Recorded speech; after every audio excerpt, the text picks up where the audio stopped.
고린도전서 4장 6절부터 21절까지의 말씀. 여러분과 저는 우리는 믿음으로 인해 은혜로 구원을 얻었습니다. 구원을 받았다고 그렇게 우리가 말을 합니다. 스스로 이룬 것이 아니기 때문에, 하나님께서 주신 선물이기 때문에 자랑할 수 없다고 저희들에게 말해주고 있습니다. 에베소서 2장 8절 9절의 말씀입니다. 십자가의 도, 예수 그리스도의 죽음은 유대인과 헬라인들, 믿지 않는 자들에게는 미련한 것이었습니다. 지금도 믿지 않는 사람들에게는 미련한 것입니다. 어떻게 십자가를 믿을 수 있고 예수를 믿을 수 있을까? 그러나 우리에게는 구원을 주시는 하나님의 능력이라고 성경은 저희들에게 말씀해 주고 있습니다. 십자가가 미련한 것으로 사람들에게 받아들여 줄 수밖에 없는 이유는 분명히 있습니다. 어떻게 신이, 하나님이 십자가에서 죽을 수 있다는 말입니까? 유대인들에게는 말이 되지 않는 것이었습니다. 그렇게 신이라는 자가 힘이 없고 능력이 없어서 십자가에 죽을 수 있을까? 유대인들은 그리스도를 부인합니다. 어떻게 신이 사람을 위해 죽을 수가 있을까? 사람이 신을 위해 죽을 수는 있습니다. 이방인들이 그렇게 했습니다.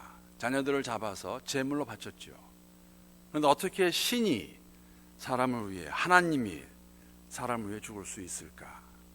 헬라인들의 생각에는 정말 지혜가 없는, 믿을 만한 값어치가 없는 복음이었기 때문에, 십자가였기 때문에 그 도를 부인하고 미련한 것으로 취급하는 것, 저희들이 알 수가 있습니다. 그런데 사랑하는 성도 여러분, 그 십자가의 도가, 미련한 도가 우리를 새롭게 피조물을 만들어준 하나님의 능력이라는 것입니다. 세상에서 보게 되면 말이 안 되지요. 사람의 지혜로 보게 되면 있을 수 없는 일입니다. 그러나 그 십자가의 도가 여러분과 저를 새로운 피조물로 만들었고, 하나님의 교회가 그 십자가의 도에 기초를 두고 세워졌습니다. 그것이 교회입니다. 오늘 본문은 이러한 진리, 즉 십자가의 도를 기초로 세워진 교회를 이끌어갈 때에 어떻게 이끌어갈 수 있을까? 사람의 지혜가 아니라 하나님의 지혜로 교회를 이끌어가는 것이, 교회를 함께 세워가는 것이 절대적인 것임을 저희들에게 가르쳐주고 있습니다. 특히 교회를 인도한다는 지도자들의 삶의 모습이 어떠한 모습이 되어야 될까? 오늘 본문 가운데 지도자들, 바울이 스스로 이렇게 자신을 표현합니다. 나는 세상의 가장 더러운 것과 만물의 찌꺼기가 되었다고 말하고 있습니다. 자, 이 본문 가지고 말씀드릴 때에 이 만물의 찌꺼기, 세상의 더러운 건 무슨 의미가 있을까? 세상에서 잘 보이지 않는 아주 세미한 먼지와 같은 존재, 정말 보잘것없는 사람의 때와 같은 것이 이 본문에서 말하고 있는 세상의 더러운 것, 만물의 찌꺼기라고 말씀을 드렸는데 얼마나 기억하시는지 모르겠습니다. 벌써 6개월이 지났기 때문에. 다시 말씀드리면 세상의 관점, 사람의 지혜로 보게 되면 정말 보잘것없는 그러한 모습이라는 것, 바울이 스스로 자신을 그렇게 묘사하고 있습니다. 나는 여러분들을 위해서, 교회를 위해서, 하나님의 나라를 위해서 이러한 존재가 되었습니다. 그럴 수밖에 없고 저는 당연한 묘사라고 생각합니다. 왜냐하면 하나님께 성육신 되어서 십자가에서 못 박혀 돌아가셨기 때문에, 세상의 관점으로 보게 되면, 사람의 지혜로 보게 되면 있을 수 없는 일입니다. 어떻게 창조주 하나님이 십자가에 죽을 수 있을까? 그리스도 예수를 쫓아가는 지도자들이 당연히 가져야 되는 마음이라고 저는 생각합니다. 맞습니다. 주를 위하여, 하나님의 교회를 위하여 세상의 더러운 것, 만물의 찌꺼기가 되어야 되는 것이 당연한 일이라는 것이죠. 교회 안에는 여러분 리더라는 분들과 팔로워들이 있습니다. 한말로 하면 지도자와 따르는 자. 우리는 보통 따르는 자들을 평신도라고 이렇게 표현합니다. 각기 맡은 역할은 다르지만 하나님의 나라의 백성으로서 적용되는 복음에 합당한 삶의 원리는 똑같습니다. 예수를 위하여 여러분과 저는, 특히 지도자인 저와 교회 지도자들은 정말 주를 위하여 이 세상에 더러운 것과 같은 존재로 찌꺼기로 살아갈 마음의 다짐이 있는가? 제게 스스로 하는 질문입니다. 우리 모두는 예수를 따르는 제자들입니다. 리더가 되었던 팔로워가 되었던 우리가 복음을 위하여 이러한 삶을 살아가고 있을까? 살아갈 수 있을까 하는 질문을 다시 한번 해봅니다. 왜 이런 삶을 살까? 바울과 아볼로는 왜 이러한 삶을 살았을까? 정말 담대하게 이런 말을 할 수 있었던 근원이 무엇일까? 오늘 본문 말씀 보게 되면은 분당하여서 분열하고 있는 교회에게 바울이 이렇게 말합니다. 여러분 기억하십시오. 저와 아볼로는 아무것도 아닙니다. 우리는 그저 사역자일 뿐입니다. 우리가 은사가 다르고 하는 모습이 다른 것 같이 보일지 모르지만은 우리는 다 주를 위해 살아가는 사람들이라는 것이죠. 여러분, 우리 서로 사역을 자랑하지 않습니다. 바울은 바울에게 맡겨주신 모습이 있고 바울에게 은사가 있고 아볼로는 아볼로에게 주신 은사가 있었고 하는 일이 있었다는 것이죠. 여러분, 이러한 바울과 아볼로의 고백은 고린도 교회 성도들의 삶과는 다른 삶입니다. 사실 고린도 교회 교우들은 아볼로 아볼로의 이름을 빌려서 저는 빙자했다고 말하고 싶습니다. 바울의 이름을 빙자해서 게바의 이름을 빙자해서 서로가 파당했었지요. 있을 수 없는 일입니다. 본인들은 그렇게 말합니다. 당신들 왜 그러십니까? 우리는 그런 마음 추호도 없습니다. 나는 물을 주고 키우시는 분은, 씨를 심고 우리가 물을 주었지만 키우시는 분은 하나님이십니다. 우리는 그냥 사역자일 뿐입니다. 왜 우리를 가지고 파당하십니까? 하지 마십시오. 자기들에게 맡겨주신 그 삶에 대해서, 물론 그들은 종으로 불렀습니다. 지도자입니다. 그러나 동역자였다는 것이죠. 이러한 삶을 사는 바울이나 아볼로에게 가지고 있던 마음은 어떤 마음이냐면, 복음을 위해 산다는 마음이 무슨 마음일까? 오늘 본문 10절 말씀 보게 되면 스스로 이렇게 표현합니다. 우리는 그리스도 때문에 어리석으나 너희는 그리스도 안에서 지혜롭고, 우리는 약하나 너희는 강하고, 너희는 존귀하나 우리는 비천하여. 사랑하는 고린도 교회 성도 여러분, 저와 아볼로, 주의 종들, 지도자들은 우리가 약하게 될 것입니다. 그래 여러분들이 강해지기 때문에. 우리는 비천함을 받을 것입니다. 그래 여러분들이 존귀하게 되기 때문에. 우리에게 맡겨진 사명이 이거라고 그들이 말하고 있는 것입니다. 지도자의 마음입니다. 이러한 삶의 모습을 세상의 눈으로 보게 되면, 사람의 지혜로 판단하게 되면 정말 어리석고 약하고 비천한 모습이라는 것이죠. 당신들 왜 그런 삶을 삽니까? 무엇을 왜 그런 삶을 삽니까? 했을 때에 바울과 아볼로의 대답은 하나일 것입니다. 주를 위하여, 하나님의 교회를 위하여. 우리는 이러한 삶을 살 마음에 준비가 되어 있을까? 말씀을 들으면서 아 그렇구나 라고 말하는 것은 원띵입니다. 하나라는 것이죠. 더 중요한 것은 우리의 삶 가운데, 제 삶 가운데 정말 이러한 모습이 있을까?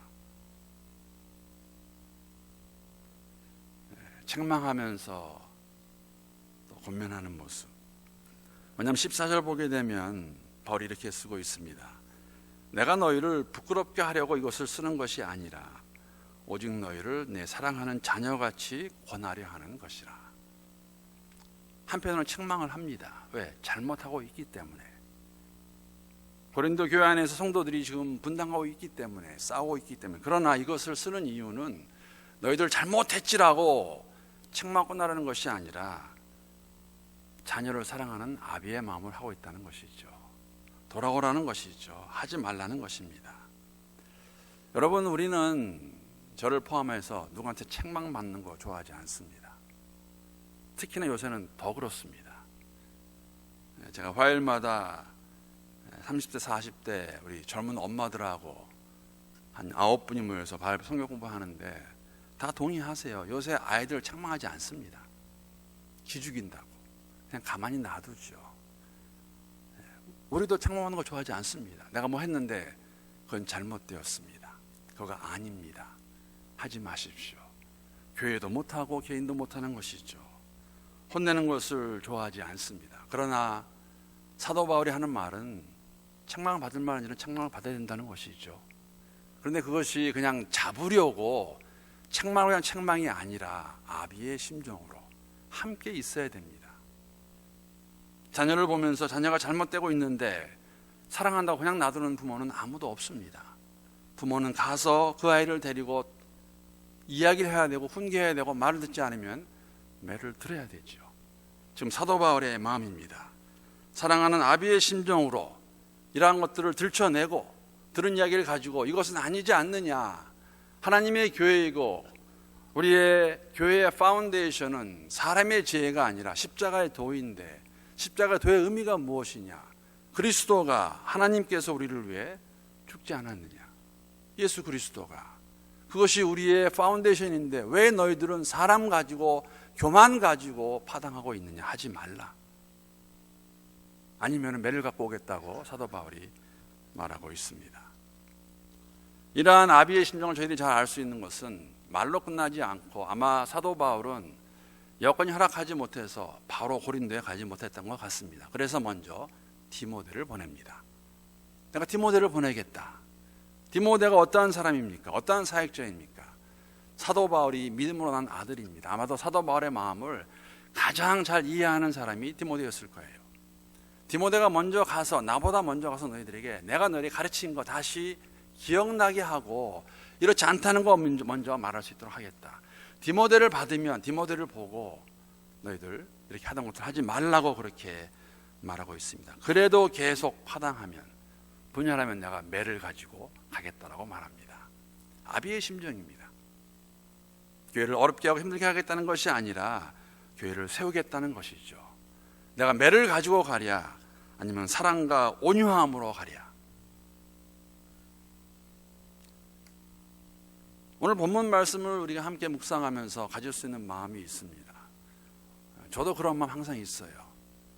이런 마음은 바울 정도 돼야 아볼로 정도 돼야 가질 수 있는 마음이 아닌가. 나는 그냥 왔다 갔다 하는 평신도밖에 안 되는데 이런 걸 내가 뭐 할 수 있을까. 그러나 오늘 16절 말씀 보게 되면 사도 바울은 강하게 이렇게 그들에게 말합니다. 우리 한번 16절 말씀 함께 읽어보죠. 자, 시작. 그러므로 내가 너희에게 권하노니 너희는 나를 본받는 자가 되라. 만약에 사도 바울이 자신은 지도자이기 때문에 여러분 나는 지도자이니까 나는 주를 섬기는 자이니까 나는 이렇게 큰 은혜를 받은 자이니까 나는 그렇게 살지만 여러분은 뭐 알아서 하십시오.